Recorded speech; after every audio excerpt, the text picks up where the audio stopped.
Big boss എന്ന programme start ചെയ്യുന്നതിന് മുമ്പ് നിങ്ങൾ ആലോചിക്കേണ്ടതാണ്, നല്ല ക്യാഷ് ഉള്ളവരെ സെലിബ്രിറ്റീസുകളല്ലാതെ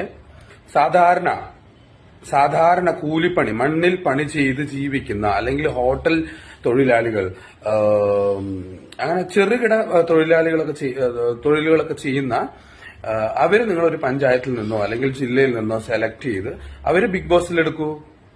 അത് കാണാനും ആൾക്കാർ നിറയുണ്ടാവും, കോടിക്കണക്കിന് ആൾക്കാരുണ്ടാവും. അങ്ങനെ ചിന്തിക്കാൻ എന്നും നിങ്ങൾ സെലിബ്രിറ്റീസിനെ എടുക്കുള്ളോ? അതുപോലെ 5 വർഷം ഗവൺമെന്റ് ജോലി ലീവ് എടുത്ത് എന്താണ് പറയാ, തിന്നിട്ട് എല്ലി കുത്താന്ന് പറയില്ലേ, അവരെയൊക്കെയാണ് നിങ്ങൾ ബിഗ് ബോസ് എടുക്കുക. ഒന്ന് ആലോചിച്ച് നോക്ക്.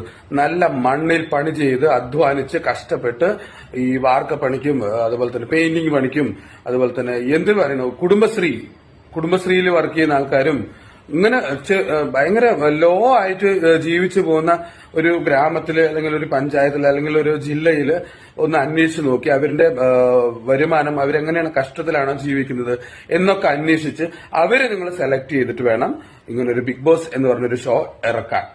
അല്ലാതെ എന്നും ഈ സെലിബ്രിറ്റീസിനെ വെച്ചിട്ട് നിങ്ങൾ എടുത്തിട്ട് എന്താ കാര്യം? ഒരു കാര്യമില്ല.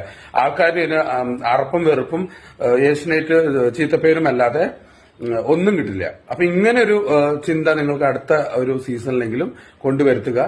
സെലിബ്രിറ്റീസ് അല്ലാതെ ഈ കൂലിത്തൊഴിലാളികളെ എടുക്കുക, കൂലിപ്പണിക്ക് പോകുന്ന സാധാരണക്കാരെ എടുക്കുക. എന്നിട്ട് അവരുടെ ജീവിതവും പിന്നെ അതുപോലെ തന്നെ കൂലിപ്പണി ചെയ്ത ഒരുപാട് വിദ്യാഭ്യാസം ഉള്ള ആൾക്കാരെ ഒരു ജോലിയും കിട്ടാതെ കൂലിപ്പണി ചെയ്ത് അധ്വാനിച്ച് കല്യാണം കഴിഞ്ഞ് കുടുംബമായി പേരക്കുട്ടികളുടെ പേരക്കുട്ടികളായി ജീവിക്കുന്ന ഒരുപാട് ആൾക്കാരുണ്ട്.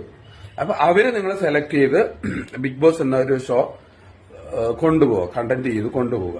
എന്നിട്ട് അവർക്കും കൂടി ഒരു ഓപ്പർച്യൂണിറ്റി അല്ലേ, അവരൊരു വരുമാന ജീവിതം അല്ലേ, പിന്നെ അവര് രക്ഷപ്പെടാനുള്ള ഒരു നല്ലൊരു ചാൻസ് കൂടിയല്ലേ. അതിൽ വർഷത്തിൽ ഒരു പ്രാവശ്യമെങ്കിലും ഏഷ്യനേറ്റ് ഇതുപോലുള്ളൊരു ഷോ വെക്കുമ്പോൾ അവർക്ക് ജീവിതമാർഗവും അവർക്ക് ജീവിക്കാനുള്ള മാർഗവും അവര് ജീവിതം മെച്ചപ്പെടുകയെങ്കിലും ചെയ്യും. ഇത് സെലിബ്രിറ്റീസിനെ തന്നെ നിങ്ങൾ വെച്ചിട്ട് എന്താ കാര്യം? ഒന്ന് ചിന്തിച്ച് പ്രവർത്തിക്കൂ. 2025 ഇതുപോലെയുള്ള വിഡ്ഢി ഷോ ഇറക്കുമ്പോ ഇതുപോലെയുള്ള തലയിൽ കൂടെ ഓടുന്ന ബ്രെയിൻ ചിന്തിക്കുന്ന പോലെ ഒന്ന് പ്രവർത്തിക്കും. എന്നും ഈ സെലിബ്രിറ്റീസിനെ എന്നെ വെക്കുന്നത് കഷ്ടം. ഈ ഒരു ഷോ തന്നെ വേസ്റ്റ് ആണ്.